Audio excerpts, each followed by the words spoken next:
All right, welcome back. We continue live right here on Pittsburgh CW. Join us tonight for the #1 Cochran Sports Showdown. That's at 11:35, right after the late news on KDKA. Topics to get into on that program as there are right now. So I need to get your take on whether that's the Steelers, the Pirates, what the Pirates do. Can you say the word rebuild? Bigger question, can the Pirate management say rebuild and tell the public that that's what their intention is? Chances are they won't do that. They don't want you to think they're in that mode, but essentially that would be where they are. If Jamison Tyone cannot pitch next year, and we don't know if he may have surgery or not, Chris Archer, is he worth the gamble of bringing back at close to $9 million a year? And then you have Trevor Williams, Dario Agrizal, very short sample size, not sure what to pick of that. Joe Musgrove has been good at times, but inconsistent and erratic.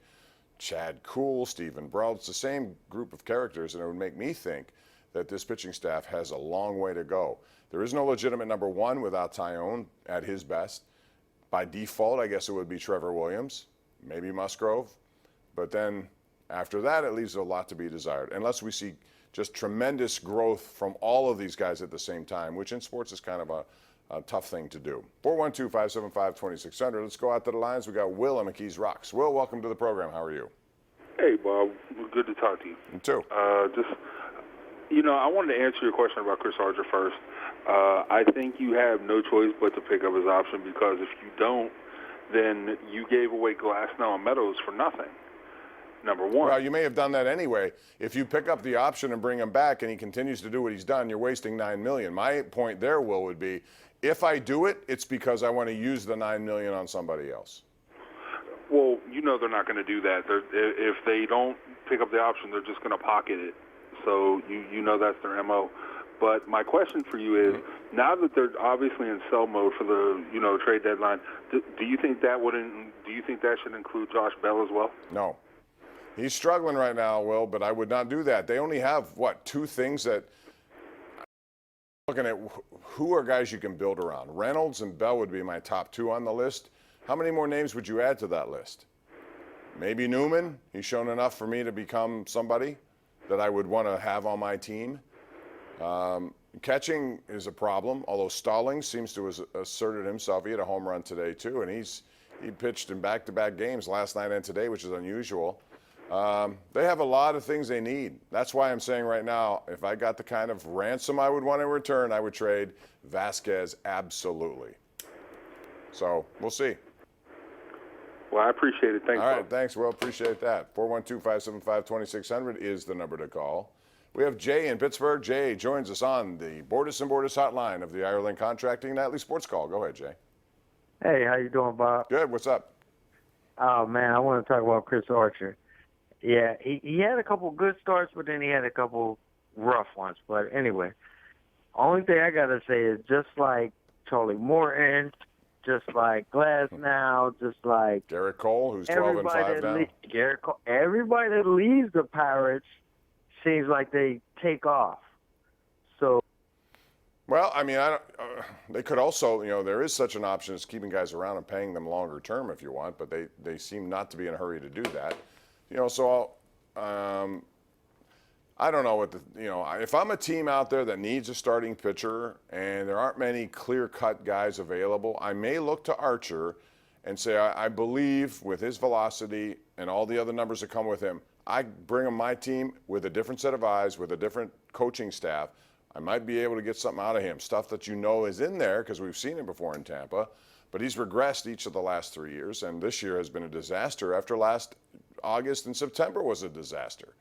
So that's a tough situation for them to be in, but you can't have him going 5 innings max every time out. You can't have him making 48 pitches in the first inning and falling behind as much as he has, and you can't have him give up home runs.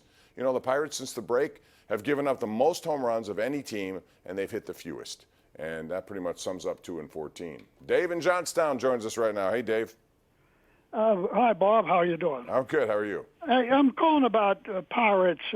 Nothing personal about Bob Nutting, but he's a billionaire with holdings and newspapers and Seven Springs, and it leaves me, they're all year-round income makers. It leaves me with the impression that the Pirates are just add-ons to his investments with potential 5 or 6 months of income. I believe that the best thing that could happen is he could sell it. He won't. And I know, but I think He won't. the Pirates need Pittsburgh roots. I mean, when you look at the... No, they need someone with deeper pockets or a willingness to spend. That's what they need. There's probably enough finances in greater Pittsburgh that could buy that and establish some Pittsburgh roots. I mean, look at the Steelers and the history of the Rooney family. Right. No, hey, it's a moneymaker, and thanks for your call. Appreciate the call. It's a moneymaker, no doubt. Everyone in this league generally makes some money. It's just a matter of how much do you want to make and how much do you want to spend to try to win more. There is more money in winning, and the Pirates should have seen that in 13, 14, and 15. What they should have done was added on to that core of players and spent some more money in an effort to keep that going. And they instead went the other way, and it's been a slow retreat, and now a precipitous drop to where they are. And again, I don't see anything next year that would make me think this team could be anything but a 4th or 5th place team. Based on what I see now, based on what I see in their system that is potentially coming up here and in way of help. I mean, you can tell yourself that Mitch Keller is going to be what he was supposed to be, which was a number 1 or 2 pitcher, but he's not, what is he, 24, 25? He's not a young kid and a young prospect. He should be up here by now. He's pitched better right now. I'd hope to see him up here soon, and I want to see, and maybe that'll give him something to build on for next year. Line 5 we go. Pete in Squirrel Hill. Hey, Bob, Bob, how are you tonight? Good, thank you. All right, well, one of the problems with the Pirate organization, of the many, is I talked to Jack Sorenzik about this a couple weeks ago. He said, Pete, you bring up an incredible point. He said he did a study, and I'm going to tell you what it is. Organizations, Bob, that bring up players that are 20 and 21 that have impact at that age are the ones that go on to build Hall of Fame careers. Guys that start their major league career, Bob, at 24 and 25, they don't do that. It's the history of baseball. I asked him a simple question. What organization would you rather be in charge of for the next 5 to 8 years, maybe 10, the Atlanta Braves or the Pirates? He said, it is a no-brainer. No, it really is. I mean, look at the age of their stars, Bob. I laid that out the other night, Pete, and it's amazing how many of them are under the age of 23 and contributing big to their team and their first place. What about this Acuna Jr., Bob? He's going to be the youngest player in baseball history to go 30-30. He's 21. He reminds me, even smaller, not the same, when Miggy Cabrera was young, when he was with them starting out, not them, but he was a 21-year-old kid, but Acuna can do everything. He's one of the fastest guys on the base paths. His legs, his glove. But also, he's not the only one. Ozzie Albies is one of those guys who hits right behind him or close to him in the order, and he's a guy. He can do all sorts of things. Hits the ball to the gap. He can hit for power. He's 22 years old. Albies. Yeah, I know. All right, man. Thanks. I always appreciate your take. We got to take a break here. 412-575-2600. This is the Ireland Contracting Nightly Sports Call, 7 nights a week on Pittsburgh CW.